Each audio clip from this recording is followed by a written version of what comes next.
right, what's up? Welcome everybody to the Great Northeast BJJ podcast. Today we got a special guest on the podcast as a podcast host. Nate, we brought him on because he said he was the Florian family chess champion.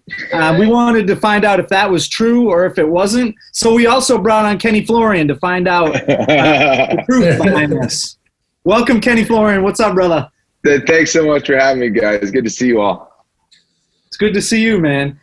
Is that true? Did Nate Ryan actually beat you the last time you played chess? Is he the Florian family chess champion? I don't remember that. I don't really remember that happening, but he was okay. He was a decent chess player. You had to stay on your toes a little bit with Nate. I won the last time Kenny and I played, and we've never played since. It's possible. It's possible. I'm in regards to chess, I'm probably on the terrible side.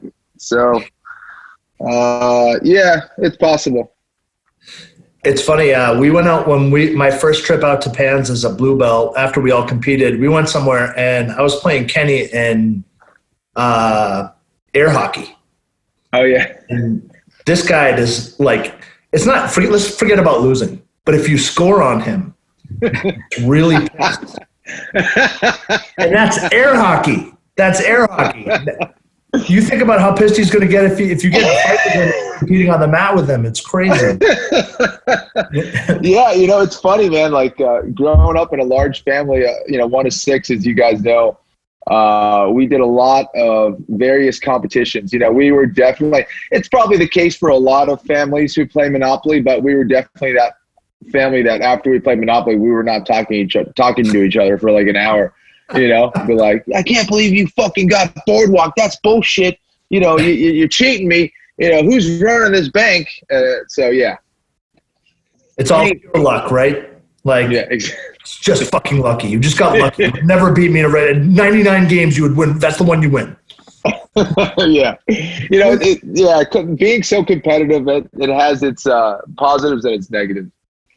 I heard your Valley Tudo career got started in the backyard with Edgar setting up the kumite. Is that true?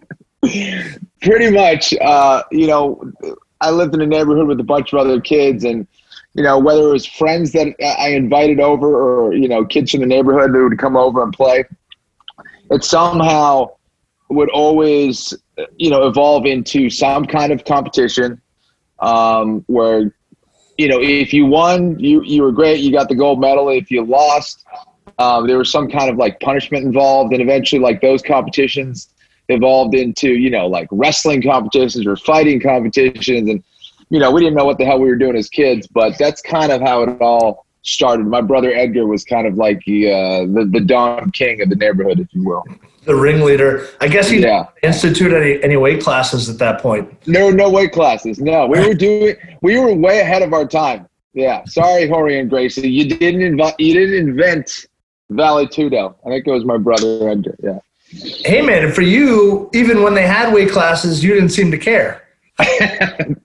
Yeah, I was used to, that's the conditioning of my childhood. I think I did take that into consideration. Ignorantly going into various weight classes. I think, Nate has a similar story. I think that's why we kind of connected is like when we saw, a small Hoist Gracie defeat all these big guys, we thought that was like normal. And it was like part of the deal of proving a point with your Brazilian Jiu-Jitsu. Not only that Brazilian Jiu-Jitsu was the best, but also that perhaps your technique was better than someone who might be bigger than you. And that can rule. And I think it's a very powerful thing to believe in. I still believe in that to a certain extent. My body is probably paid for some of those things because in that process of experimenting, you definitely take your lumps. And but you just didn't say no to a 250-pound guy asking you to roll. It just wasn't. Now I try to pair up my students to be like, you go with him, you go with them. I try not to have those big mismatches because for whatever reason, just to avoid injuries and things like that. But back in the day, you just picked whoever was available. That's what you did. Now it's a little bit different, but yeah. I remember that Grappler's Quest 8-man where it was like the biggest size difference you'll ever see, which was like Kenny and Jeff Munson. Cronenberg? Jeff Munson. Cronenberg. Oh, yeah, Jeff Munson too. Jeff Munson as well. So yeah, I went against Ken Cronenberg, I think a couple times, twice. But yeah, he was massive. But luckily I was able to win both times. But it was also a much scarier thing. Like if I get a Kimura on Ken Cronenberg, it's not a big deal. If he gets a Kimura on Kenny Florian, it could be very bad, if he decides to crank it. So it's like, Yeah. So I want to say, like, they asked me last minute to hop on, and I just want to say, George had asked me if I had some questions for you, and I basically sent a text back, they were all insulting questions. And then his response was, why don't you come on after hearing all those questions? These are the questions. Who introduced him to Dana White? Parentheses, me. Who brought him sandwiches when he would open his wallet and had no money? Parentheses, me. Who traveled to every stinky tournament he was invited to with him before he was famous? Parentheses, me. So who in short does he owe his career to? Parentheses, me. Well, I got to say, Nate definitely did suffer a lot for the cause of Kenny Florian. We had a lot of training sessions where Nate would refuse to tap.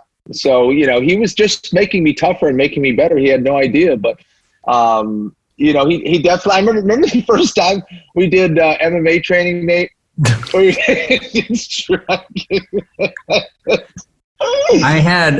I called him that night. I'm like, asshole. I'm like, I have bruises I can feel it. They're knuckle marks on the back of my head.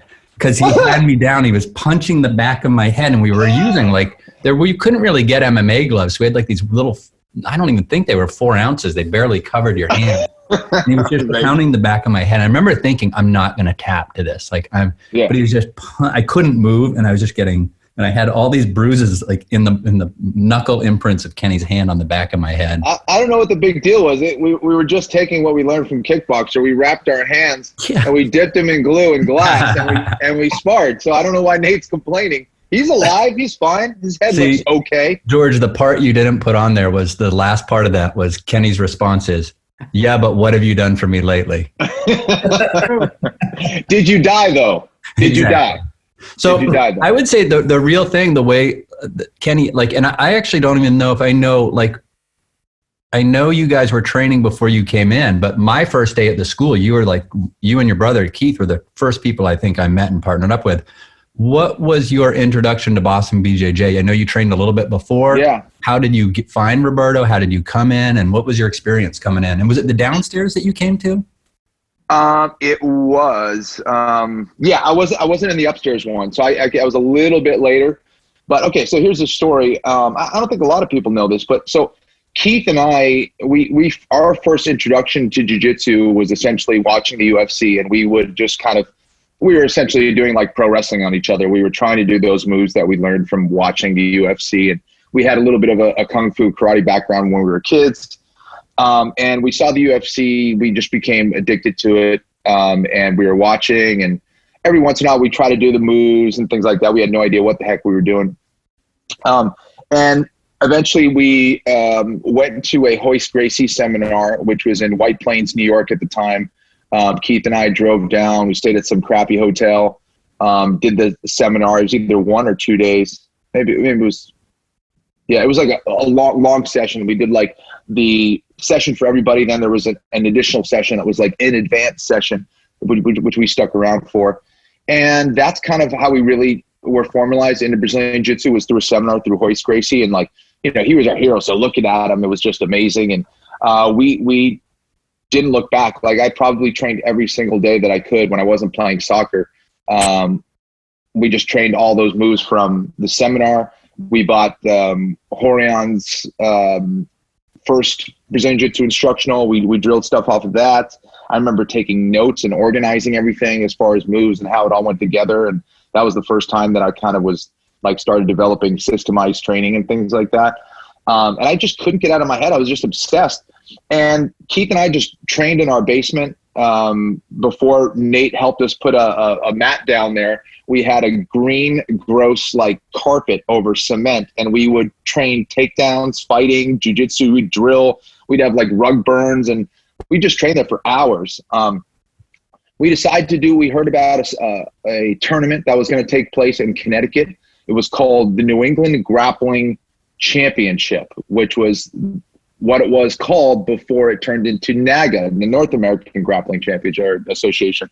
So we did this tournament. You know, we had trained for 3 months, so we thought we were at least intermediate level. So we joined. We competed in the intermediate divisions. Keith submitted all of his opponents and won first place. I submitted my opponents up until the finals and lost in the final. I went back and forth and got submitted myself with an arm lock. And I just was hooked on it. And at that tournament, a guy named Craig Baum came over to us and he's like, "Where do you guys train?" And like, I remember kind of looking at Keith and I'm like, "Oh yeah, we just train in our basement, like off of videotapes and stuff." He's like, "Oh, where do you guys live?" We're like, "Oh, we're in Boston." He's like, "You should train at Roberto Maya School. That's where I go. I live in Rhode Island, but I drive all the way up. He's got this school called Boston Brazilian Jiu-Jitsu. You should check it out." I think the tournament was either on a Saturday or Sunday, and Monday, me and my brothers were at Boston Brazilian Jiu-Jitsu, and we saw John Frankel and Patrick Barbieri and all these other guys who had purple belts on. And to us, seeing an American with a purple belt was like seeing a unicorn. So I was like, "Oh my God, like they actually have purple belts here. This is crazy. We have to train with these guys." I had never seen an American purple belt. And yeah, we signed up that day. Actually, Roberto, I think just him being Roberto was like, "Just show up, man. No problem. Like, we could talk about price another day. Like, no problem. Just come in and train. We talk later." And we all just started training. And it was just kind of me and Keith who ultimately stuck around. And Roberto just kind of invited us with open arms and was extremely gracious, ended up giving us the scholarship, to me and Keith and Kirk eventually. And that was that. It's so funny. Craig Baum is probably the most like unknown person that so many people owe something to at Boston BJJ for training, because whether it's something like that or the website that he put up that drew so many of the people in, like, yes, Craig his name. He's an OG, dude. Up. Yeah. He's an OG. He was training for a really long time back when not many people knew what Brazilian Jiu-Jitsu was. Like when I was training Brazilian Jiu-Jitsu, not many people knew what it was. And Craig and his brother Jeff, of course, were really ahead of the curve. They were doing grappling before. They were into judo and various types of martial arts. And, they're just super nice. And I never would have known about Boston Brazilian Jiu-Jitsu if it wasn't for Craig, coming up to me and letting me know about this place that existed that was, 45 minutes down the road. I had no idea there was even a Brazilian Jiu-Jitsu place close by. There was one. It was Joe Maffey's. He was a blue or a purple belt. Yeah, he was like a blue or purple belt under Hickson. And I remember going to check it out, and I didn't like the vibe. I don't know. And no offense to Joe, it was just it was a smaller place, and Brazilian Jiu-Jitsu wasn't the only thing that they did. And that's really what I wanted to do. The only thing I wanted to do at the time. So. It's funny. That's my experience. And Frankel that was on here recently, his experience was finding Joe Maffey and Roberto and then being like, "Yeah, so good." Yeah. What's funny is the day I showed up, you and Keith had purple belts. Yeah. And I got, on my first day, I had done a little bit of grappling previous to that. I got my slats kicked in by everyone on the mat. I remember getting back in my car, I had rug burns all over my face. and I get home and I was like, how did it go? Did you have fun? I'm like, I got my ass handed to me by a 120-pound Japanese kid. It's awesome. So when you started jiu-jitsu, were you still at BC playing soccer? Let's see.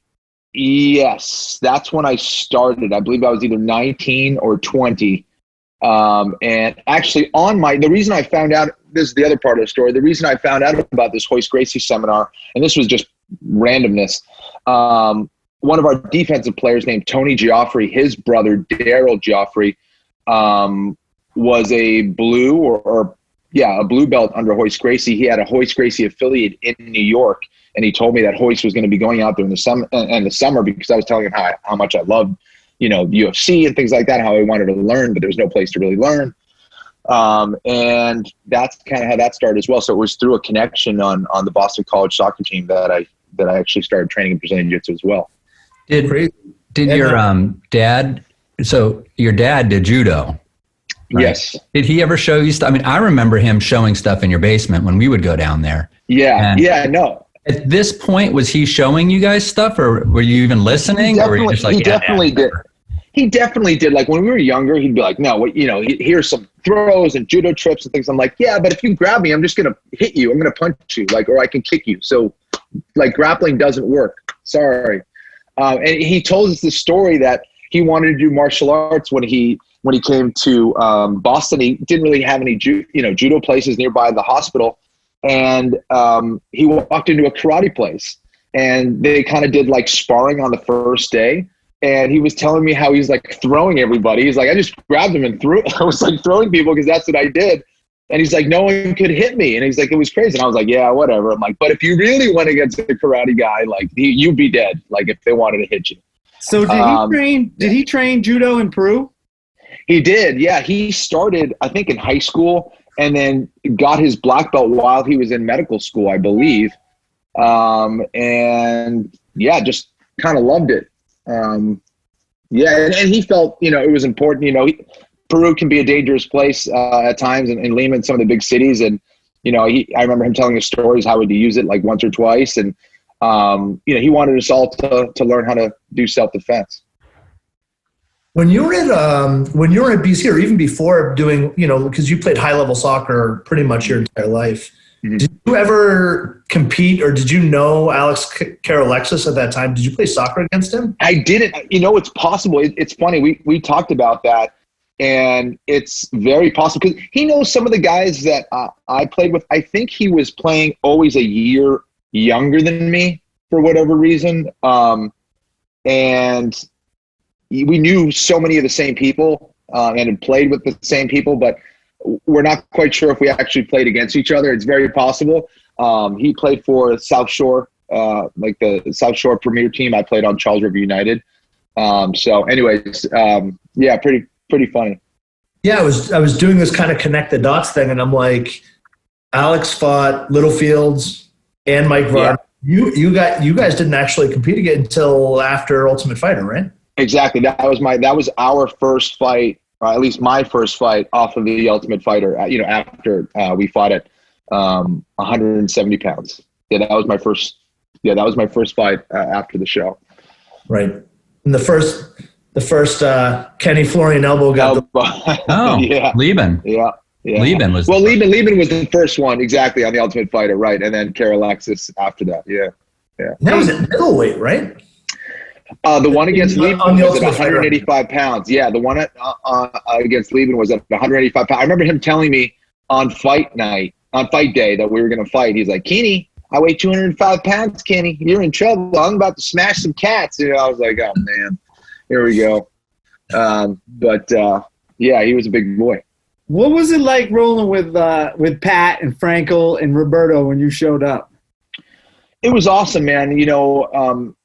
Back in the day, you kind of felt like you were learning magic, so there was just a different vibe about going to jiu-jitsu. You knew you were doing something that very few people in the whole world had the opportunity of training. So it was a special time. I trained with Pat and John a lot. I trained with Roberto a decent amount, but Pat was I kind of consider Pat one of my mentors, and John as well was awesome to train with and really was extremely helpful, not only with, me starting out in Brazilian Jiu-Jitsu and showing me some cool things, but also, when I started training in MMA, as Nate remembers, my first real experience with MMA was training with John Frankel and him showing us some very basic striking and some clinch work that was extremely valuable as I started kind of moving up in my career in mixed martial arts in Massachusetts. And I remember him getting ready for fights and us kind of doing our best to help John get ready. But John was so impressive because he was such a complete mixed martial artist. Like before there was true mixed martial arts, like there were guys who, I trained a little bit of striking back in the day, or, I do some jiu-jitsu, but John was like a high level purple belt, brown belt, and, did Muay Thai for a long time, could stick and knife fight, trained with all these impressive guys all the way, from Hickson starting in his jiu-jitsu career, to Claudio França, to the Dog Brothers for stick fighting, and, some excellent Muay Thai guys, Dan Inosanto and that crew. So, I was extremely blessed to have contact with someone like John and Patrick Barbieri, who was, at the time, just kind of like a Zen master when it came to jiu-jitsu. He didn't say a whole lot. He would give you certain tips and things like that, but his teaching really came in the form of grappling. And what was so impressive about his style, which really influenced me, was the fact that his positioning was always superior to yours. So no matter if you came back with some new moves or this and that, he really knew kind of at the core of what was proper for Brazilian Jiu-Jitsu. I don't know if it was an intuitive feel or if he was able to figure it out or whatever, but he could move really slowly and beat you up and kind of grind you into this slow death and suffocate you. And, just experiencing that kind of pressure and that kind of weight distribution had a big time impact on me. And I know that dealing with that helped me deal with a lot of, of the tough competitions that I deal with, a lot of tough training partners that I deal with in Brazil, and, kind of set me on a path to kind of, know how to suffer, I guess you could say. I think it's interesting, you talk about Pat that way, and I think that has, that had a lot of influence on your jiu-jitsu as well. A lot of people, you'll see them compete, and you're like, oh, I can stop that technique. I know that technique. No, not a problem. But like Pat, when it's very different when you see Kenny Florian do something versus when you feel him do it.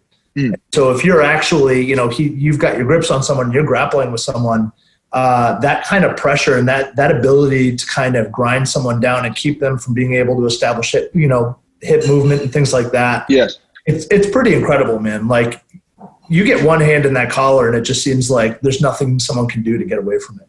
But you might have that on the outside looking in, Yeah, no, thanks. To me, Patrick, more than anybody coming up, I think epitomized what I would admire or what I heard about Hicks and Gracie, how, the invisible jiu-jitsu and, the idea of, moving slowly, not having to rush, being extremely calm in even very difficult situations, just always kind of having the upper hand. And that's the stuff that kind of always intrigued me and which I always wanted to pursue, is like, okay, I know the technique and Pat knows the exact same technique, but why is his better? And why can he control me better? And why can he do all these things? And I think those are the things that I really wanted to find out is, okay, there's something going on. It isn't magic. It's got to be something that I can figure out. And how do I do that? So I think just trying to mimic what he was doing and really, copy, frankly, what he was doing, got me a little bit closer to the path. And, Pat was one of those guys who was just, no matter who came into the academy, he didn't seek it, didn't do anything like that. But when it came down to do it, he was so calm in his approach and always composed and just really had that master mindset from the get-go. There was nothing forced. You never saw Pat really spaz out to try to get a position. So to him, what was cool is it wasn't about, I want to beat you. I want to beat you specifically. It was, no, I want to do this the right way, which I thought was cool. Like, he's trying to do martial arts. He's not trying to beat you.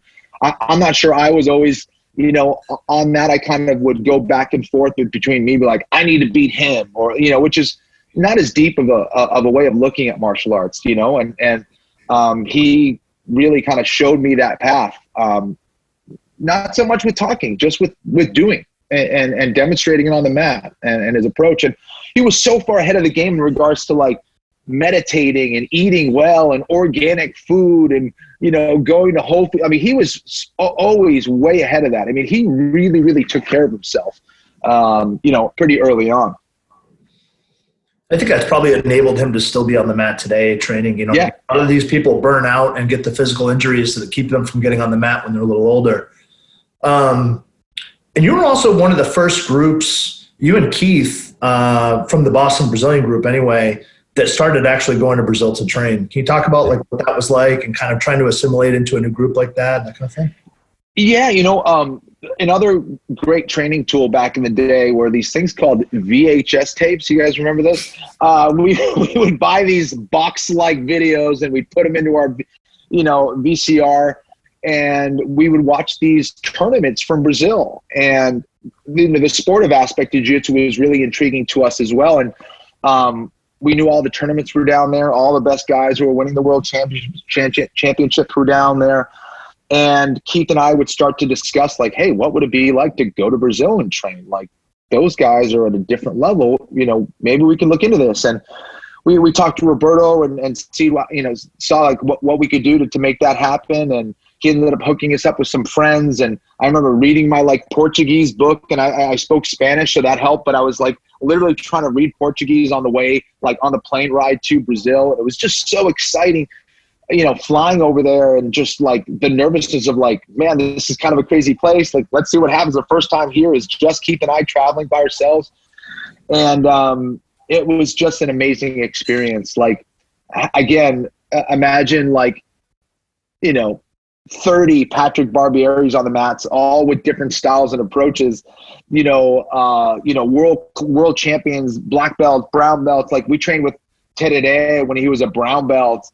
It was like all these legends that we had the ability to train with, Leozinho and, Marcio Feitosa, all these other guys. Because we trained the first time we went to Brazil, actually, and this was okayed by Roberto, but we actually lived really close to Alliance, and it was walking distance. And for us to get to Gracie Barra the first time we went would have been like, I don't know, it would have taken us like 2 hours there and back. And we didn't know really like how to speak the language, so we were pretty uncomfortable. So we actually ended up training with the Alliance team because they were right down the street and they were cool with it. And we were getting ready for the Worlds, and we're like, okay, we're just going to train here if that's cool. And they said, okay. We cleared with Roberto.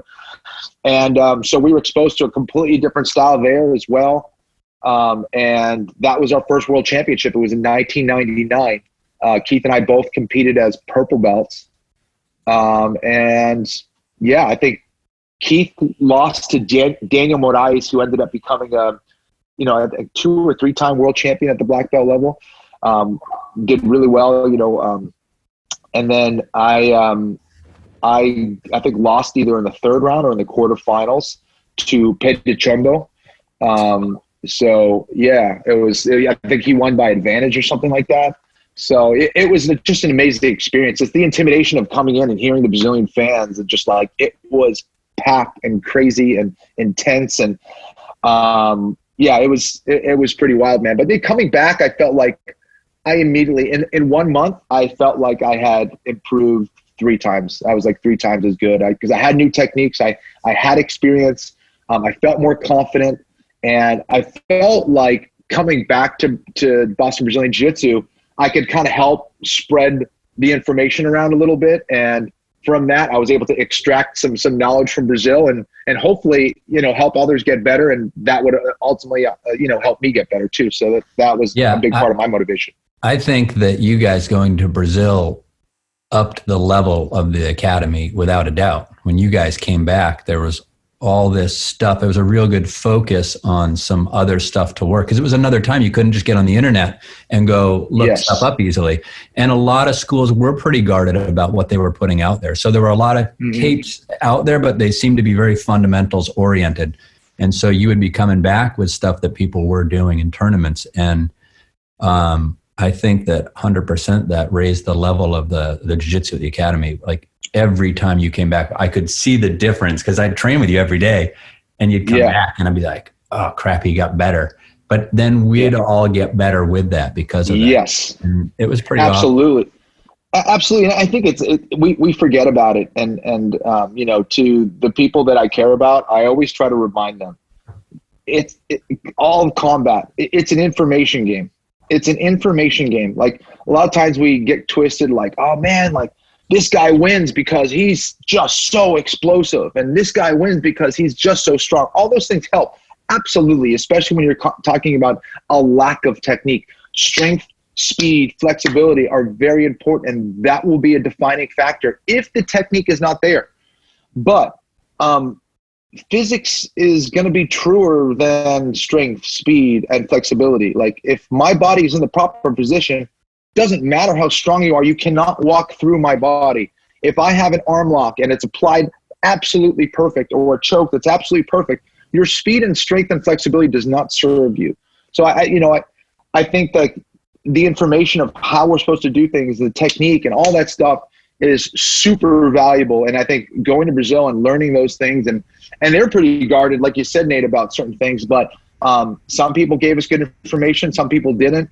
You're a little bit more secretive, but if you train with that person, you could extract information as well. So remember the second time you went, you came back, and Pell and I did a private with you, and you're like, oh, well, I was training a lot with this guy named Marcio Cruz, and this is what he does. Yeah. Showed us the basics of the upside down guard. And that's right. I still do that stuff today. Like, that's that awesome. Private lesson has had such a huge impact on jiu-jitsu. It's exactly what Nate's talking about. You'd come and bring back techniques, and people would get better. That's so cool. Yeah, no, and like I saw, especially you, like you had that same kind of willingness to invert, and you were fine with someone putting pressure on you, so you'd invert and start doing that stuff. And I remember you were a pain in the ass after I started teaching you that. Like, it was so tough to pass your guard with that cross grip and inversions. It really confused a lot of people. I wasn't the person to really play that game, but I was like, I think I know a guy, and you did it really well. Pellegrino did it really well as well, but I remember just you and your body type, it meshed really well with you. So hey, I don't remember causing you too much trouble at the time, but I'll take it. I'll take it. That was tough. Hey, can we talk about Pell for a second? Because I also asked him a question. I said, hey, what should I ask Kenny if I talk to him? Yeah. And this is what he said. Ask him about the Hapkido guy that Dojo stormed Boston BJJ, and he had to fight him, and you were the ref or something. I was the ref. Well, you were. Yeah. What was that? Was it Pellegrino? So on Craig Baum's forum, I got to kind of remember this. Todd O'Brien started trolling. No, Kenny was the ref. I was taking pictures because I had a flip phone with a camera. That was what it was. Yeah. Todd O'Brien made a Nishida Kim username, and he got on the forum and challenged. He just basically, so there weren't many jiu-jitsu. There was nowhere to find jiu-jitsu online, and Boston BJJ had one of the first forums, and so people from all over the United States, probably even around the world, were on this forum talking about jiu-jitsu. And we were all just being idiots on there. And so Todd O'Brien made up a username, and he just was in there saying, oh, Aikido's way better. And Pell won't talk about this part, but he totally bit. And he was like, he got on there and he was so mad. And he's like, Aikido's crap, F you, and blah, blah, blah. And like, if you come down here, I'll show you how Aikido works, or something like that, right? And so everybody thought it was kind of real at the time. Like, and I remember calling Pell being like, dude, that's Todd O'Brien. That's not some guy. And he was like, oh, I thought some guy was all mad about, So we worked it out behind the scenes. Like, why don't we have like a photo, we'll do the challenge match and we'll take pictures of it. I mean, again, this is a long time ago. There's no video. Right. So Kenny, so the best part of this, though, was that we didn't really tell anybody else we were doing this. And this was at the upstairs of Roberto's, where there's the main training area, and then you had a small back room that was matted. And we all went in the back room. So Kenny's reffing, Pell's ready, right? And Todd O'Brien walks into the academy with a blonde wig, a wife beater, jeans, and work boots, and just stomps through the academy and walks right to the back door, right? And I didn't really think about this at the time. And so Kenny's in the pictures, and I forget if it's like in the beginning, Pell shoots, and we had to frame the pictures because the cameras were so bad. And I think he reverses Pell and starts attacking him. And then did we have Pell pull his hair and then put him in a something like that? It was like in a triangle with like his hair. Yeah, and Kenny's like in the back, like coaching him through it. But I still remember Jacob. You guys remember Jacob? I just remember Jacob opened the door and he like looked in all concerned, like, what's going on back here? Because he had seen the post and thought it was real. And then Roberto called me that night and he's like, what the hell? I heard there's a fight at the academy. And I'm like, no, Roberto, no. It wasn't real. We just staged it. It was Todd O'Brien. I'm like, I probably should have told you this before we did it. Oh, my God. But it became like super famous because we put the pictures up. And I think Pell has been on and told this, but he went to California once and some guy was like, you're the guy that fought that guy. And he's like so embarrassed. Yeah, he was like so embarrassed. He's like, yeah, I didn't want to say it was all made up. So that was the story with that's great. I have that phone somewhere. I wonder if those pictures are still on it. Our trolling skills were way ahead of its time. Yeah, back in the day. So, Kenny, you know, one of the things that and this is maybe a comment or discussion more than a question, but when George was asking me about you and I was saying for me, it's funny, you know, you talk about like what Pat gave. And I think what you gave to the academy a lot was like,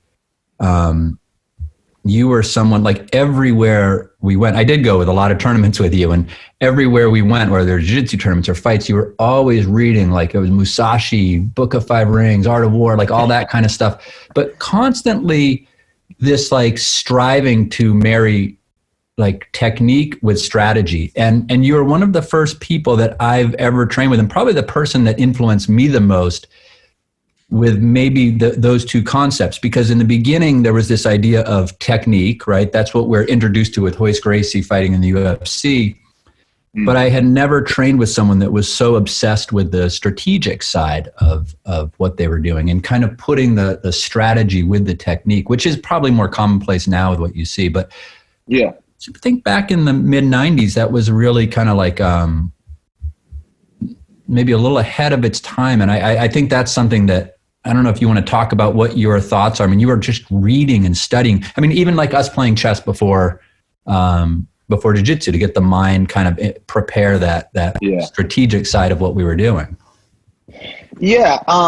You know, listen, I think that there's correlations between a lot of different things. And I think that, you know, I kind of had it wrong in some ways. Like, I think that I almost saw technique and strategy as two separate things.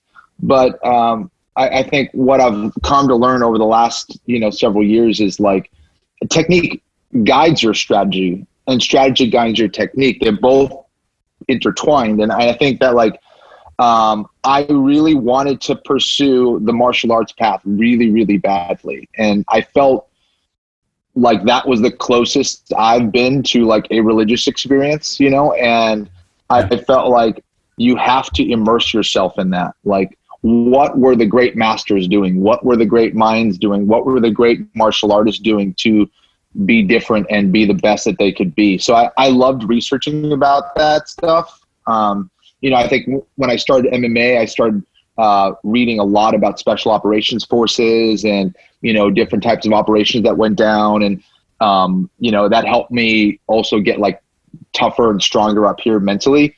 But yeah, no, I thought that, and I still think that there's so much to learn from, you know, other martial artists and fighters and things like that. So I always wanted to, you know, get a little bit of a glimpse into how they saw martial arts, how they did it, how they were successful, what kind of failures they had.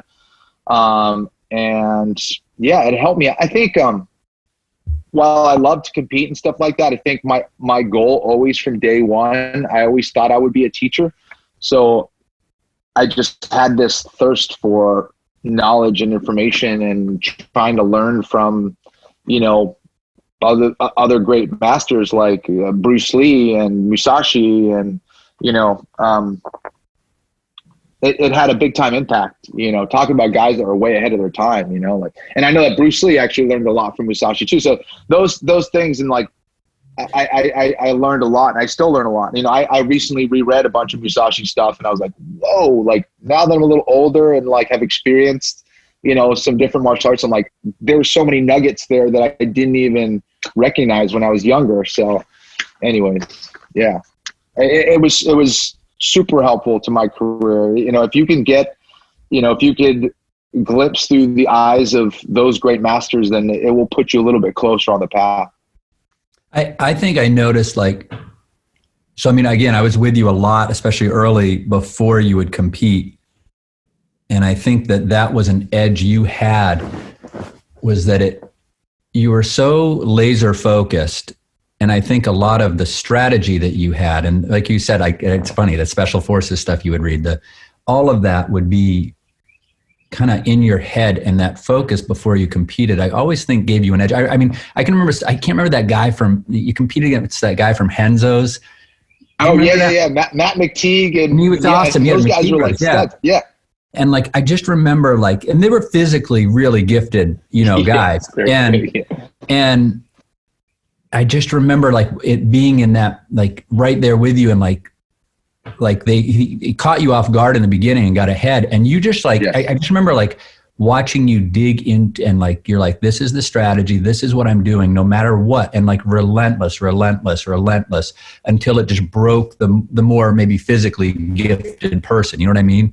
And like, it's funny because I always remember that, because I remember seeing him come out like and being like, oh shit, this guy looks tough. He was jacked. Yeah. He was and good, and they were good, and they had a great team, but it was like the discipline to stay with the strategy, to stay with the technique, not to think, oh crap, this isn't working, or I'm getting tired, or I'm whatever it is, to just like stay focused. And that was like a very early moment where I remember that match stuck with me for forever. Like, that's how the smaller guy beats the bigger guy, right? The technique, for sure. I think, that was kind of my, early stages of really understanding the power of strategy and being disciplined in that, and understanding your weaknesses and your opponent's weaknesses and your opponent's strengths as well. You have to take in all those things into consideration, your own weaknesses, your own strengths, and their weaknesses, and really, strategize around those things, and what kind of weapons you bring to the table. And I think I wasn't, I didn't grow up like hungry or anything like that. My dad was a successful, physician and things like that. I didn't, really need a whole lot of things growing up. So I really tried to understand what the warrior mindset was all about, because I knew nothing about it. So I needed to be able to tap into that mindset as a martial artist if I wanted to really be the thing, if I really wanted to be the guy and live that lifestyle. I needed to understand it if I wanted to be it. And, that definitely helped me a lot. I think it was you that mentioned the book to me, The Unfettered Mind. Oh, yeah. It's not Musashi, but it's a similar... It's actually, Takwon Soho was a Buddhist monk who supposedly exchanged letters with Musashi at some point, but he... a lot of monks, either were former warriors or would train in some of the combatives, and they applied that Zen mindset to martial arts. And he has a lot of interesting information and tidbits on, the way of the sword and martial arts and what the proper mindset is and all that stuff. And in the book Musashi by Eiji Yoshikawa, it's not a true story per se. There's a lot of truth in it, but not all of it is accurate. But Takwon Soho plays a big part in getting Musashi to stop looking at himself as, this guy with all these physical gifts, and start saying, you need to develop your mind. You have all these gifts and you're very physically powerful, but that doesn't make you any better than, the wild beast. How can you train your mind to elevate yourself past everything else? And it's just a really interesting story on how he kind of guides Musashi down this path, and he has this influence throughout Musashi's life, and getting him to realize that our mind is the most powerful thing that we possess. That's what differentiates ourselves from the physical beast. Is that where the Meraki motto, like "be present," is that kind of where it comes from? Yeah, definitely. I think that was kind of a little bit later in my life. I realized that the importance of being present and bringing your full self to an activity. I still, I think we are trying to be as aware as possible when we're grappling and things like that. But sometimes we grapple with distracted minds. I'd say not sometimes, a lot of times we grapple with distracted minds. Like, oh man, he grabbed me with this grip, or, oh man, he's doing this, or how much time is on the clock, or man, I had a rough day at work today, or, oh, I'm tired. None of those things can allow you to be your best self if you're not focused exactly on the moment, on everything that is. If you're not feeling what's going on in jiu-jitsu, you're not really doing jiu-jitsu. You're not really doing grappling. So I think that part helped me kind of disconnect the mind in a lot of ways, or at least my thought from the process. And it's not always a perfect process, of course. I get caught in that too. But that was kind of the message I was trying to portray is, lead with your passion. Meraki is a Greek word for doing something with your soul, doing something with love. And that's what's guided me to this point. That's why I still train. I freaking love it.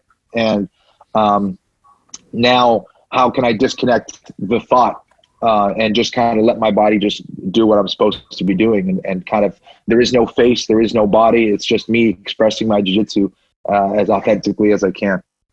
It's funny you say that. There's a while ago where Jocko came out and spoke. He came into Arlington and spoke, and he talked, cool. But he talked the whole time about like discipline being everything. And I was thinking like I'm not the most disciplined person, but I'm very passionate about jiu-jitsu. Like what it means for me and what it feels for me is what drives me. And the discipline I might have with jiu-jitsu comes from the passion. Like if I didn't love this, I 100%. Wouldn't do the work that it takes to be good at it. And it's funny, you're just talking about talking about that, because I don't think I've ever really talked about this, because it's something I just was internally thinking, where I was like, discipline on its own, to get up and do 1 million push-ups or do everything at 4 a.m. for no reason for me. I wouldn't do it, but I'm going to eat better, and I'm going to work out, and I'm going to do the things because I love doing jiu-jitsu and I want to continue to do it. And it doesn't, obviously I'm not the biggest guy here. I'm not working out to get huge. I just want to stay healthy and yes. stay on the mat because I love training, and I think that for me, passion drives everything in this, Without a doubt. I think that's the key. It's if you go back to the cheesy thing of, the cliche, love is everything, or, love is what life is all about. It really is. We always associate that with, relationships, and that's of course important as well, no doubt about it. But it's just like anything else, like for those of you guys that have kids or whatever, Nate, I know, it's like, there's some tough times, there's some difficult, challenging times. You don't just walk away from it. Even in some cases, you think about it, like, this is too difficult. I'm sure. You do it because you love it. You do it because you love your kid. And it's the same thing with jiu-jitsu, man. Like everyone thinks like, oh man, like you were a natural at it. I'm like, you guys have any idea how many times I was underneath Pat Barbieri's sweaty gi, and how many times he clock choked me, and how many times I've failed in front of millions of people, and how many times I've, gotten beat up in training, or how many times, okay, yeah, cool. But now it's like, oh, you don't even use any of, like, everything you do is effortless. It's so easy for you. Like, oh, like, yeah, I had to struggle really, really, really, really hard, and, but the only reason I did that is not because of it's not because I wanted to be better than everybody. It's not because I'm disciplined per se. It's because I freaking loved it so much that I wanted to be disciplined to do it. It was like, yeah. There's not one day that I don't think passionately about jiu-jitsu, no matter how tough it is. Some days I go back, I'm like, man. But then I remind myself, this is my path. This is my journey. It's different than everybody else's. Now I just feel like after 24 years or so of training that things are just, I don't know, for whatever reason, this is just really recently that I kind of put together, my whole thoughts on jiu-jitsu and how it's best to approach it, that I really feel like I understand what I'm doing, like truly understand. And I talked about this before, but it's we can know a lot about something and not understand it. And I think I'm just kind of getting to that point where I'm like, okay, like everything kind of makes sense. It doesn't mean I'm the best in the world by any means, but it just means that I can figure out a lot of the things that I'm doing right and wrong and why it works. I think that that showed itself a lot when you transitioned into an MMA career. I always loved watching your fights. Obviously you were a friend and an instructor. I definitely took more classes with you than I did with Roberto. I learned tremendously from both of you, of course, but watching you go out there and kind of, because it was all about jiu-jitsu in the early days. It was about proving jiu-jitsu, right? So watching you go into the cage and do that, you look at your record, you were 14-6 with 12 finishes, 12 submissions, a lot by rear naked choke. You know what I mean? That love for jiu-jitsu showed up, and certainly the warrior spirit. What drove that transition into MMA? Was that always something that you knew you were going to do, or certain point said it's time to go to the next level and test myself in a different way? I think in a weird way, I kind of knew that I would do it. I felt like, and this was just my own personal thing, I don't believe this to be true. This is just for me. I was like, do I really know Brazilian Jiu-Jitsu if I haven't utilized it against another person who's trying to hurt me? And then it became, do I really know Brazilian Jiu-Jitsu if there's another martial artist out there that's trying to hurt me? Like, okay, this is a different thing. And my intention, honestly, was like have 1 or 2 fights, call it a career. Like I experienced that, cool. The problem was the very thing that led me into, to try mixed martial arts was the thing that kept kind of pulling me more and more and more. And then it became more about the purity of martial arts. And it was a thing called fear. And I was, really kind of anxious as a kid. I had a lot of anxiety. Like I still don't really like going into big crowds and things like that. But like I had a lot of fear as a kid. Believe it or not, Keith was kind of like, had this like courageous thing about him all the time. He was like, I would kind of like fold in. Keith would kind of puff his chest out. And I just didn't know how to deal with that. I'm like, man, if someone wanted to fight me, like, what would I do? And I just felt like, man, I need to run towards this. I can't run away from it. And I felt that same thing. Like when I saw John Frankel fight, his MMA fight, I think it was against Nuri Shakur. One thing I was like, man, how would I react in that situation? I don't know how I would. And number 2, it was like, what, John got cut or something like that, Nate, right? And they like stopped the fight or something like that. And that really bothered me because I didn't want, I kind of wanted to like, I considered John a mentor, and I wanted to go out there and like beat that guy that like, hurt John or whatever, or cut him or something. And I think it ended up being a draw or whatever. No, they DQ'd Nuri.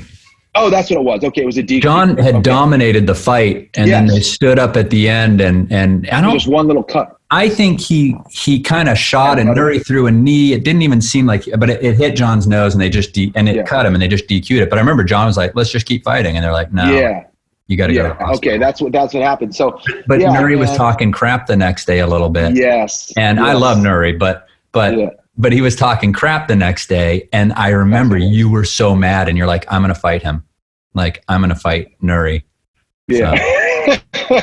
Yeah. And that was like, I was so upset. Like, and, he ended up being my first fight, and I ended up beating him, thankfully. And, but it was like, I won, but especially in a fight against Nuri, like there was so much energy that I didn't know how to deal with. I felt like there was so much on my chest, and I wasn't comfortable. I may have won, and maybe it looked easy, maybe it didn't.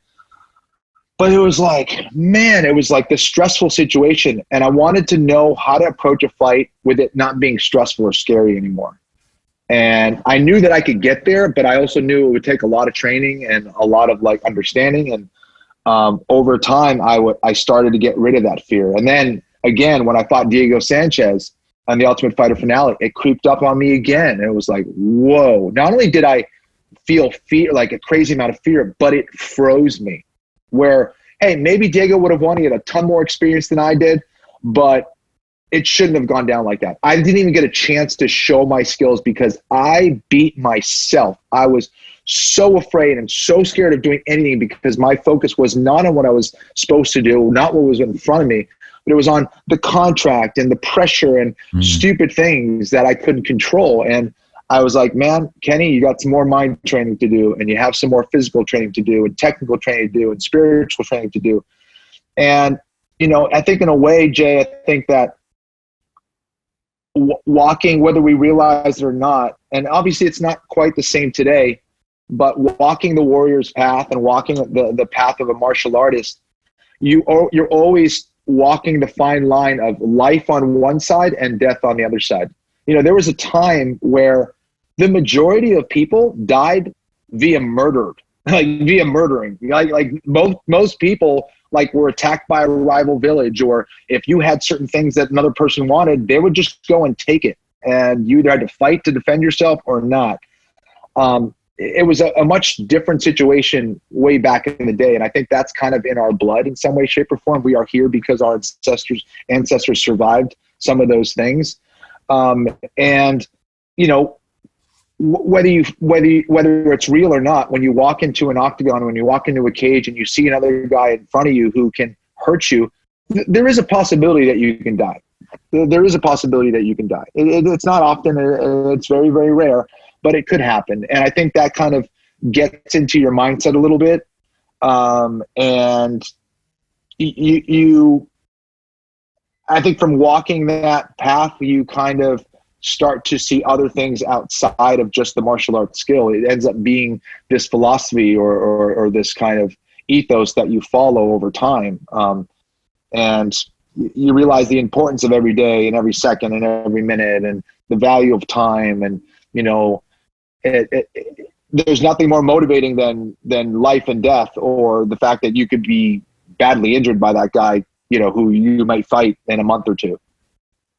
And that's it. We look, some people might look at Kenny Florian and say, oh, you look at the record, watch the fights, do all those things, but you had a pretty unique UFC career in that facet. You talk about controlling your fear. You fought in 4 different weight classes in the UFC. Some of the greatest fighters that ever got in that cage, talk about people like Gomi or Dean Thomas, Mishima, Roger Huerta, and then, your 3 fights for the championships. No slouches, no cream puffs. Sean Shark, BJ Penn, Jose Aldo. UFC Hall of Fame type people, all, a lot of different weight classes. This warrior mentality you're talking about, all you have to do is really take a closer look at your career, and you see that. You see that you never backed down from a challenge and learned from every fight and came back a better Kenny Florian than you were 6 months ago. Yeah, and I think that's kind of the thing I was most proud of, is that I win or lose, I always came back better and was able to pick myself up and not, be so depressed about my performances or whatever. But I think, again, my initial, I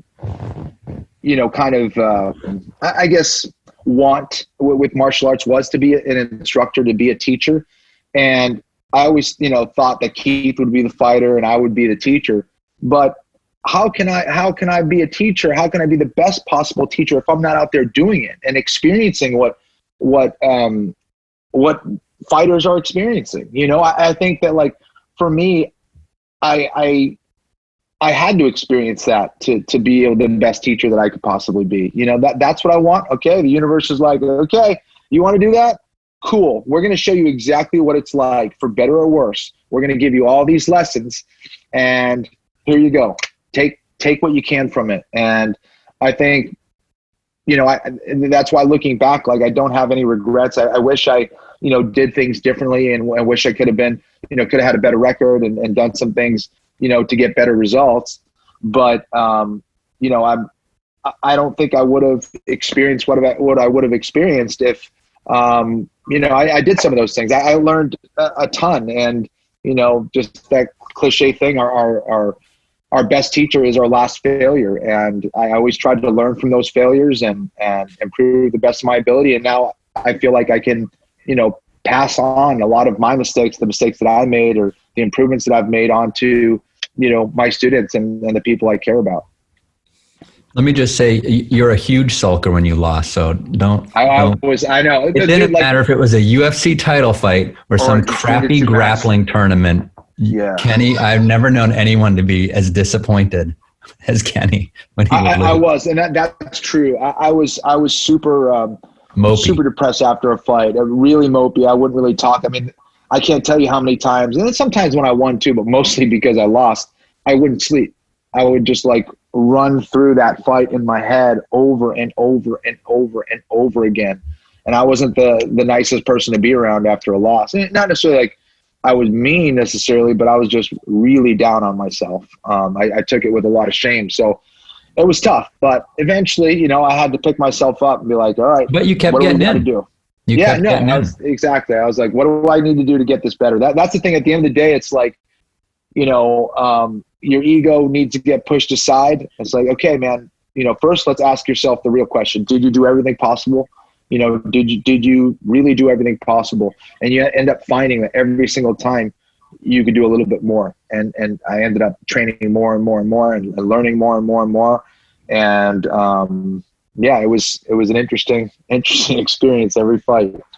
Well, you know, it's one of those things where when we came up, you were just a kid doing jiu-jitsu that liked doing jiu-jitsu. And it's been good for me to see that. And I'm sure so many gyms with people in there, like if you get to see this experience, but I remember like, I think I was talking about this before, but you went to California for some tournament and I couldn't go. And it might've been, I forget who was in there, but this is the time where it's all the people in the magazines, the grappling magazine. Yeah. And I'm like, I remember being like, oh, you're going to get smoked. You know, and you were like, whatever, like I'm going out. Like they're way bigger than you. They're all of these everyone in there. It's an invitational tournament. And you called me right after. I'm like, how'd it go? And you're like, I won. And I was like, no, really, how'd it go? You're like, no, I won the tournament. And you were so mad. You're like, you'd be so much fucking better. You just started yelling at me. If you believe in your jiu-jitsu, just because these guys are in magazines doesn't mean a thing. They're just some crappy guy training on crappy mats somewhere else. And it doesn't matter. And I always remembered that. That always stuck with me. Like that famous person, some crappy guy training on mats like everybody else. And these grappling tournaments were before you were well known, even in the grappling world, which you got known for then, right? Like I remember that invitational tournament, you being in there, you were probably the low seed on that. They did not expect you to win that. Yes. And, but then like, you know, I think of that. I don't want to say names, but I think of you tapping a certain person at Boston BJJ, and they were not the alpha at the place, but one of them at the time, and they got up and punched a hole in the wall. And Pat called us in the office, and I'm like, I'm not a part of this fight. I don't know why I'm here. He's like, you sit here, and he's like, solve it right now. And he's like, he's trying to break my arm. And you were like, you've been tapping me for years. Like, what's the problem? Just because I catch you, you got to get up. And I remember I had just drywalled. I took a week off of work and drywalled the whole place with Roberto. And he got up and he was going to punch right where the screws were. And he moved over so he could punch through the drywall. I was so mad at him for that. I won't say any names, but I don't think that guy trains anymore. Oh, that's so funny. Like, what would he think if it was not just some kid started getting better than him, a lower belt starting to tap him, and he's not the alpha anymore? Yeah. And that's future UFC fighter Kenny Florian tapping him. But at the time, it's just some kid, right? Right, yeah. That happens everywhere. Everyone's just some crappy kid until they're maybe where you are. Maybe not, but it's an important mindset to have. You know, you always had that mindset. Absolutely. I think, you know, and it got stronger over time. Like Keith definitely had that mindset as well. He would remind me too. Like I remember when we were in Brazil and he's like, Kenny, he's like, why are you rolling like a bitch? Basically, he's like, this isn't how you roll. Like you're being nice. Like, why are you letting them like initiate? He's like, dude, he's like, go for it. You know, like, what are you doing? And I just like, it just kind of reminded me. I'm like, oh yeah. Like I didn't want to, first I was like, I don't want to be disrespectful. Like, so I'm just going to let them do it. He's like, dude, come on. Like, just train. So he'd have to remind me too. But I think like Star Wars, I think had a big impact on me when I was coming up a lot. And, you know, I remember, what is it? Luke Skywalker turning to Yoda and saying, I can't, or I don't believe. And Yoda said, you know, this is why you fail. And, you know, there's so many great lessons in that of like, you know, learning the way of the Force. And you're like, this is just like, these are life lessons that they're just giving out like to people that if you believe it's real. And I think it's basically the path of a martial artist, you know, the way of the Jedi, you know, and I think that having an impact kind of like really inspired me. You know, I think we all kind of whether we follow the Bible or, you know, a book that we love or a movie that we love, you know, that there's a certain mythology there that we follow that helps guide us throughout our life, whether we realize it or not. And I think something silly like Star Wars had a big impact on me, and like believing in yourself, and like you're special too. Why don't you deserve to be great? You know. So you're saying Star Wars is the greatest martial arts movie of all time? This is what comes up on this podcast all the time. So. That is going to be that's a hot debate right there. Yeah. I like that. That's pretty good. That's something that always stuck with me, right? Why not me when you go into a fight? Yeah. Right. Why not So Kenny was the one, that was a blue belt or something. And you pulled me aside because a bunch of people had lost that day. They're like, look, you know, fuck being afraid to lose. Like, you can't be afraid to win. Like, it's easy to go sit with those guys and like, oh, I also lost. Like, go out and win your matches and be the guy that's not afraid to be the one that was different from the other people, that like put it on the line and did your best. Believe you can win before you even go in there. I've never forgot that you told me that. That's awesome. And I've repeated it a million times, and I take all the credit for it, of course, but it was an amazing early lesson on how to go and compete and put yourself in a mindset where you're not afraid to win, no matter what the circumstances are. It's so subtle, but it's so powerful. And I literally just had this conversation with one of our students at Meraki, and such a talented kid. He really could be special, but because his technique is so good. But I reminded him that doesn't mean shit, that you have to cultivate your mind as well. And I saw him compete a little while ago, and I was just kind of, you know, now I didn't really hold back then, but I don't hold back now at all. Some people get, you know, thrown off by it, but I'm doing it because I care about them and I want to see them do well. So I try to be super real, because I don't want to not say something and then be like, man, I should have told that guy something. You know, I just want to, if they take it as something that's offensive, that's on them. I want to do it and just be very clear with them. And I told them, you know, if you go out there and you compete like you did that because if you lost, you would like to tell yourself that you didn't give it 100%. So now you feel better about yourself because you didn't give 100%, and now you constantly have that excuse built in. And we do that in a lot of different ways. What's wrong with giving 100%? It doesn't mean like trying to hurt someone or trying to beat someone, but what is wrong with putting it all on the line and going, I'm going to give everything I got. And if I don't get the win, I'm okay with that. It just means I have more training to do. But we don't want that. We want our built-in excuses to make ourselves feel good. Well, man, but if I went hard, like I was telling you, I would have beat him. So you can, you know, so it's a different mentality. And then, you know, and I did that too. There were times when I did that in certain situations, you know, but I think when you give it your all, yeah, you're upset that you lost, but at the end of the day, you can look yourself in the mirror and go, at least I gave it my best. I tried hard. I didn't have that mentality of like, I'm going to do it a little bit. It's you do or you don't. It's an amazing psychological strategy there, like to develop yourself to become that way beyond just the technical lessons that you learn in jiu-jitsu. That's like, that's how you take it to the whole new level. Man, I know we're kind of pushing you on time, so I got some more time actually. I got some more time. Nice. Yeah. Hey, I got to ask you a question that Nate brought up. Do khaki geese really smell or feel like they have hair fur on the inside of them? I believe I said it felt like it had bear fur on the inside. That's what I said. So, the khaki geese feel like the khaki geese. I was so excited. It was so funny. I remember being so excited that I had my first sponsor, right? Because like, if you're in the jiu-jitsu community, if you got sponsored, like you made it, like that, like that was like your first, like, you know, like you did it, like you got a sponsor. And Kagi was the first gi company that actually sent me gis for free. And that's all they did. They sent me patches and a gi. And I was like, yes, on top of the world. I made it. Now it's like, you know, whatever. Any gi company will probably send you some gis now. But back in the day, it was extremely hard. I remember writing letters to Howard Combat Kimonos. Be like, hey, this is my resume. my name is Kenny Florian. If you could please send me some gis, I'd love to represent your team. And Howard, he didn't know who I was, but he was like, no, you're just a blue belt and we don't really care, or a purple belt, whatever it is. Like, you're on the East Coast scene. We're on the West Coast. Nothing you do really matters. Essentially, he wasn't that harsh, but basically he's like, we're not interested. No, thanks. And like the other companies that I hit up, like either didn't respond or like, nah, we're good. Thanks.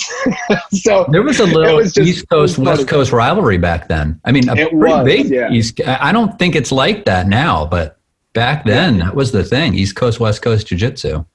Definitely. Yeah. We were kind of, we always felt like, because we're in the East Coast, like mentally we were like tougher and like, grinders, and Cali, they had all this access to all these great gyms and stuff like that. And they didn't appreciate it. So, anytime we had the ability to compete against them or, to do, we were always trying to prove ourselves. Right. So like, those were cool times. What do you remember? What do you remember? George, wait, Kenny went on that forum right when Kagi sponsored him and put this post up about how great they were and that it felt like bear fur on the inside of the gis. That's where that came from. So. Exactly. I remember posting and you're like, bear fur? Really? Yeah. Or like, who cool, wants bear man? fur when you're sweating? Yeah. Of course, Nate was there to bring me right back down to reality. Yeah. And you're also one of the first guys that Bear sponsored also, right? Like you were. Yes. Yeah. I was sponsored by a company that nobody knew about. Show Your Roll, SYR. They were sending me gis that, people were like, those look funny. Those aren't Brazilian. I don't know about those gis. And he would actually, to make some extra money and to support me through my training camps, he would make a signature Ken Flo Show Your Roll t-shirt. They all came, there was always a different color or a different design every single time. And there it is. And they were amazing, dude. They did such a good job, and they were really ahead of their time as far as like graphic design and all that stuff. So I would take those and I would sell those before my fights, and that would generate money for me, like to provide, money for my equipment, for my travel, for my training, all that stuff, my coaches. So I would utilize that money all the time. And Show Your Roll was doing this every single camp. And this is when no one knew who they were. And now it's crazy. They're literally the biggest and most popular gi company in the world. And, John Mayer was wearing a Show Your Roll the other day. And you see all these, you're just like, how did it go from Bear being like, yeah, man, I'll try to get it to you before the fight, but I don't know, we're kind of busy right now, man, but I'll send you some stuff, or like, Ken Flo, here's a gi. Now they're just like amazing what they've done and what they've done for the jiu-jitsu community. And they're just a huge powerhouse that, again, people don't realize all the struggles that they had to go to, what they were doing in the early stages of jiu-jitsu. And Nate, maybe you agree with this, but like, jiu-jitsu back in the day, if you were, trying to get sponsored, it kind of felt like skateboarding back in the day of like, totally. it was trying to get to that level. It kind of like, knew what you were doing and it felt cool, but no one else knew. So that felt even cooler. But you also wanted to break through and kind of make some money somehow, or find a way to make money. And yeah. So I think, weren't you the first sponsored athlete for Sprawl too? Yes, I was actually. Pretty good. Yeah. Pretty good little, I know, it was wild because everyone back in the day would wear like Speedos or like spandex for the most part. And I went out there and competed with board shorts against, actually, were you there for Scott Schultz when I competed against Scott Schultz? My first no-gi tournament, it was in New York. And it was the first time I had competed without the gi since joining Boston Brazilian Jiu-Jitsu. And I was a brown belt at the time, and I had like a cutoff t-shirt and board shorts. And this guy, Steve Marino, I believe, from Sprawl, saw that match, and he's like, wait a sec, maybe we could create board shorts for grappling. And he hit me up, and he's like, hey, we're starting this new company. I saw you wear board shorts. Would you want to wear our shorts? And that's kind of how that started. So, yeah. You crazy. Ripped the sleeves off your shirt for that, didn't you? Yeah. Because you don't want anyone grabbing them. Well, yeah, and I didn't want it to like soak up his sweat or whatever, and like, so I didn't want it to get caught in his feet. If I remember, is, if I remember, you came out to Baba O'Reilly. You walked out. Yes. That one, but you were concerned. Dude, you have an amazing memory. You were concerned that it was going to hit the point where it's like, don't cry, don't say. You're you want them to stop it before that because it's real badass, and then it slows down. And I always thought that because when the UFC now uses that in the beginning. Isn't that funny? It was before them, dude. It's so crazy. Look at Kenny's just ahead of his time. Way ahead of my time. Trailblazer. Yeah. Oh, man. Good times, man. So everybody talks about the Red Room. Everybody's always talking about it. What are your memories of the Red Room? Oh, man. So the Red Room was this private space that was ultimately built by Roberto off of the main training room. So we had this huge mat at Boston Brazilian, or it seems huge in my mind. It was pretty big for the time. And then another little section was built by Roberto and Pat. And that other little section was kind of, I think it was originally developed for like private lessons. I think it was something like that you could do on the side while the classes were going on. Well, ultimately became like Pat's little torture room where, you know, if you got the invite from Pat, essentially you were allowed to train with him. And you were also given the right of getting your ass kicked by him in both no-gi and mixed martial arts. So any fighters that would come through, Pat would be training them in there. And it became this kind of like room where a lot of the tough guys were in there training. So you could go in there and get, you know, while the regular class was going on, you could be training no-gi or you could be training, you know, MMA style jiu-jitsu back there with Pat and the other guys that decided to meet. So we'd meet either in there early or while the classes were going on. And it was just kind of a way of not being distracting to the other people and kind of doing our own little thing. And it was amazing. There was some sick training sessions in there. Matt Fletcher was in there a lot. He was a really good wrestler, and we did a lot of wall wrestling over there. And Pat would, you know, put us in different scenarios. And you know, Nate and my brother, and you know, we spent a lot of time training in there and beating each other up. You know, it's funny. You know what I remember in the Red Room, right? Just with you sitting here, we started doing those 2-on-1 drills. Do you remember that? Yes. And like you had to go against two people, and you would win if you got out of the Red Room and you started on the far side from the door. And I remember like okay, like how am I going to use jiu-jitsu against two people? And I always remember when it was and I just got like, it was you and your brother, like you and Keith just like swarmed me, overwhelmed me. But Kenny's strategy with that, I don't know if it was me or Keith, but you just beelined as hard as you could to like check someone. And then like whoever it was me or him, we were like kind of backed off like this. And then you got out before that. I'm like, that's way better than trying to like use technique. Like, why didn't I think of that? But I remember doing that in there, and like that Red Room was so sweaty and it was slippery and like just, it was awesome training in there. It really was. And that's the other thing. It was like this canvas. It was this red canvas, of course, and they had the, you know, padded walls and stuff like that. And it as soon as it got slippery, it was just like the main training room. But as soon as it got slippery, like doing any kind of stand up or wrestling was like your ankles and knees and your toes, like just make sure you're warmed up because you were going to slip at some point. It was wild, but it kind of made it real. Like you that became an opponent as well. So you kind of had to deal with some of the environmental factors. And it was also a good reminder of like, you know, on a combatives level of how quickly your martial arts skills changes based on the environment. And that was kind of our experimentation room. Smaller room, 2 people, 3 people, wall, no wall, you know, corners of a room as opposed to being circular or open space where you can get out of there. You know, everything changes based on your environment. How many people are around? You know, are there bottles on the ground? Are you on pavement? Are you on a mat? Are you, you know, it was kind of a little reminder in there that like things change. Things change. It's not always like this big, safe, open room of training. I remember in that room getting pushed against the wall and going, hold on, let me get off the wall. And Pat pushing me into the corner and goes, there's walls in real life. There's walls in real life. And he's hitting me. There's walls in real life. Exactly. So do you still do the Royal Rumble at Meraki? Oh man, you know, I was thinking about that the other day. I don't. I actually, I've thought about it.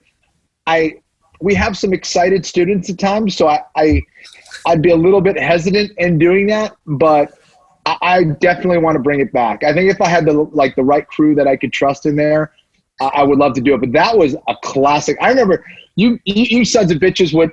I'm the smallest guy in the room, and you guys would go after me first. Like, let's take out Florian first. You guys would take me down, and Nate would be like, all right, pin him down, grab him, and then then you guys would be trying to leg lock both legs, and I'd be like, what the hell? And ultimately, you guys would get Listen. me. If I couldn't get away, get someone first, you guys would end up pinning me down and tapping with a freaking footlock or something, Jay brought this up the other week, but this is your own fault because he's right. I was on the other team from you all the time, and you would run around and footlock everyone real fast when they were with people. Five people in the first 30 seconds. So he's out. So the strategy, I remember we went back, we got our butts kicked, and we went back and we're like, everyone beeline for Kenny, and let's get him out first, and then we'll even if a few of you get tapped on that, once he's gone, we'll come back and fix it. And so then the next time we went, you had everyone in front of you and you in the back. You're a bastard, you coward. You had to adjust. It was awesome. I remember it was so much fun because in the beginning, we were still trying to figure out what's going on, and I would kind of hide in the background, you couldn't really see me, so my head would be lower than everybody, and then I would just go in there and start sniping people off left and right. So in the first 30 seconds, you guys would already be down 5-6 guys, and then we would just swarm you guys. But the day you figured that out, I was like, damn it! I knew it was only a matter of time. We guys wait a sec, just take Florian out of there, and then it's done. It was brutal if you were me, because I'd always want someone in my guard, and I got these two little stick legs in the air, and Kenny would just grab one, and I'd be and the ankle lock was so savage too. It was that low calf lock, and I'd be it's so brutal. That's hilarious, dude. It's so funny. Good. I think people got hurt every time we did that, though. There were always people hurt. I know. Worth it. I was afraid I was going to get hurt because I wouldn't like tapping to someone doing a footlock on me being pinned. So it was always this crapshoot of injuries. Yeah. Do you remember the nickname, the Crippler?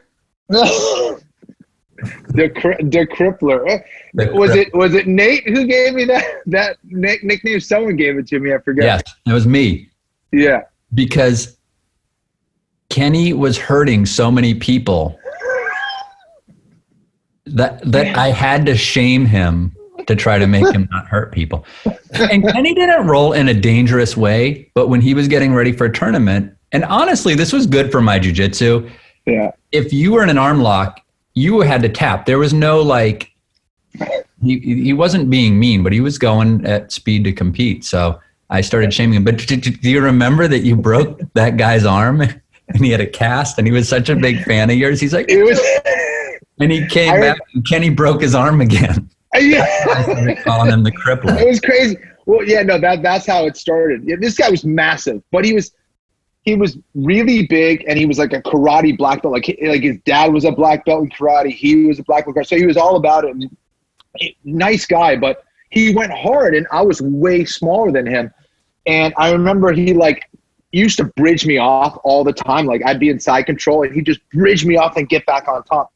So I remember I was researching, I was reading a judo book, and in that book it was it was this arm lock where basically you'd pin and go down this way. So if you push, they'd go belly down and get an arm lock that way. So I utilized, my momentum. So I went boom, and I switched this way, and he pushed with so much force, and I lost my balance and basically cracked his elbow, and it didn't crack. It sounded like dry spaghetti. It was and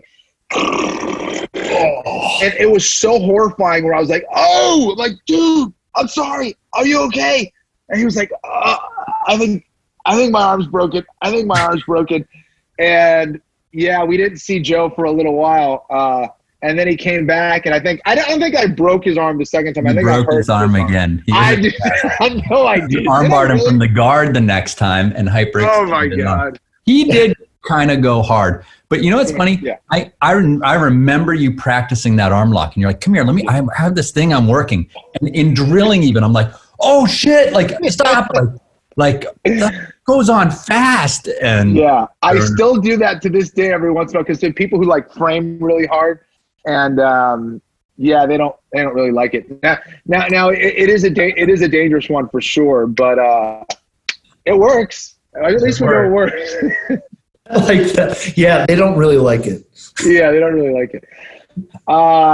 Man, crazy all these stories you got. You know, it's wild, all the different training partners that we had over the years, and all the different, you know, experience that we have. Like these lessons that you forget that you have. Like every single person, whether you're beating them or you're getting beat, serves as teachers. Like every single person, like, you know, whether it's understanding like, oh, maybe I shouldn't do that, or that's too dangerous, or that works, that doesn't work, or that needs adjustment, or, you know, you forget about that technique and then it comes back again, or, you know, it's fascinating just kind of seeing the martial arts journey and how it ebbs and flows. And there's value in training really with everybody. You know, we had Mike Brown came on, you know, the thing you did with us to the fight. Yeah. Mike came on Monday and did it.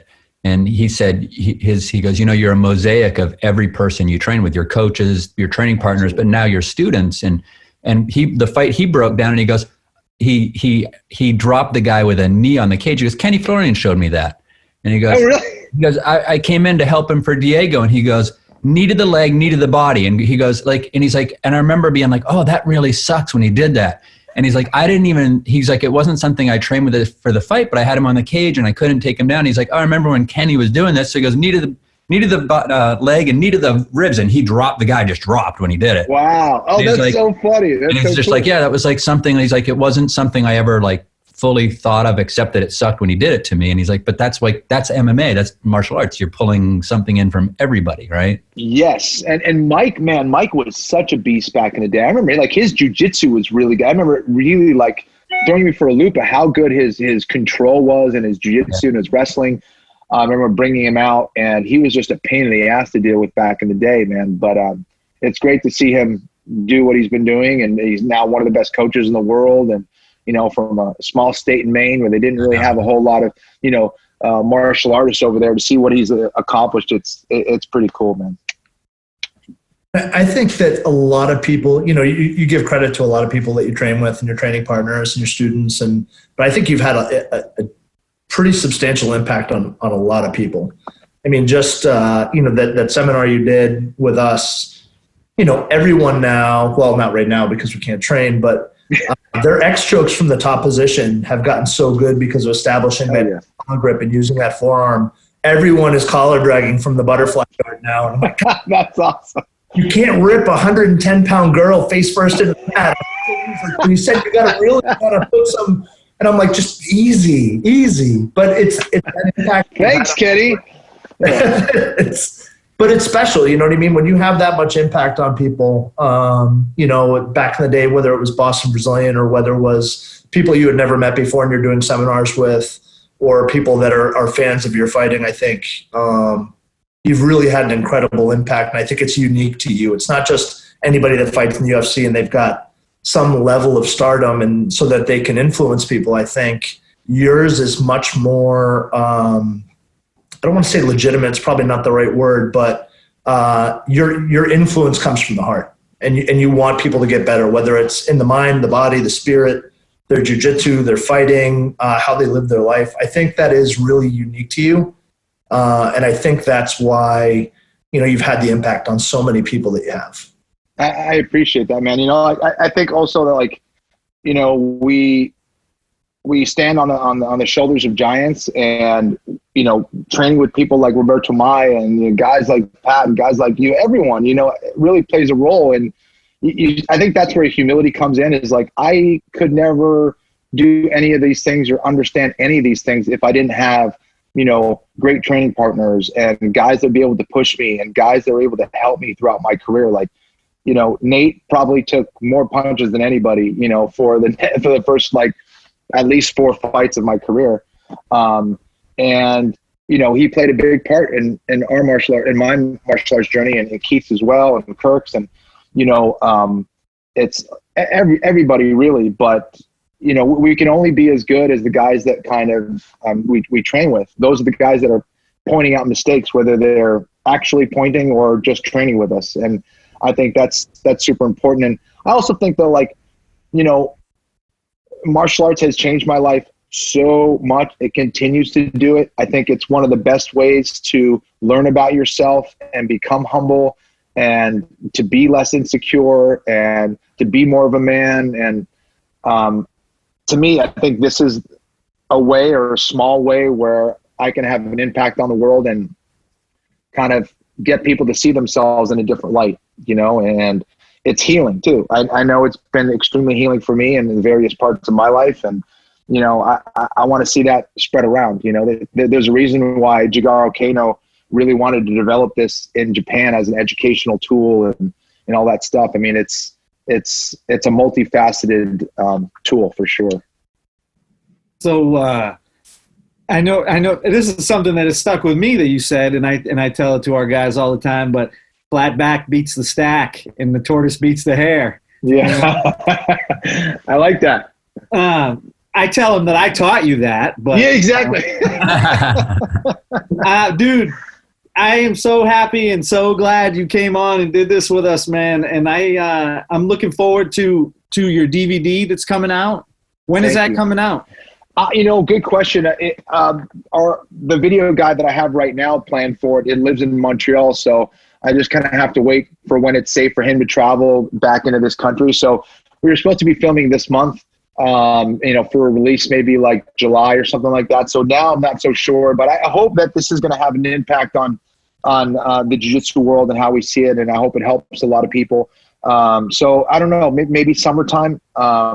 But this went by way too fast. We actually have to do it again. I feel like we're only scratching the surface here of what we could talk about in our experiences. But I have so many more. It's awesome just reminiscing with you guys, and I'm definitely down to do this again. So hopefully the next time we do it, it's on the mat.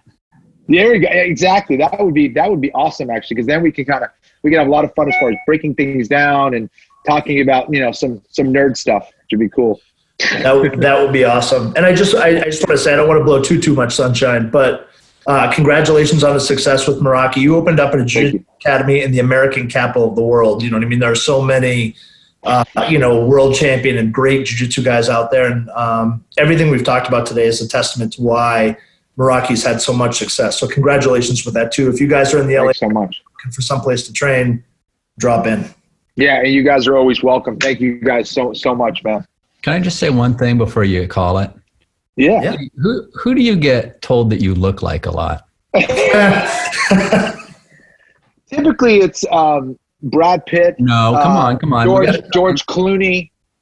Who else? What other internationally known models I could think of? Ben Stiller every once in a while. Okay, so the Ben Stiller thing comes up. Do you really think it's a good idea to wear those AirPods?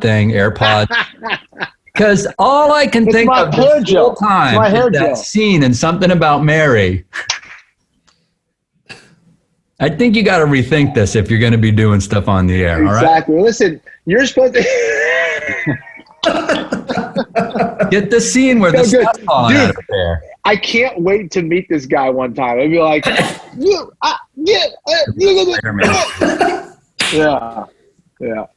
That was fun. Thanks for letting me be a part of this. Good Absolutely. to catch up again. Thank you guys. Let's do it again. Thanks. You got it. Peace. You well, buddy.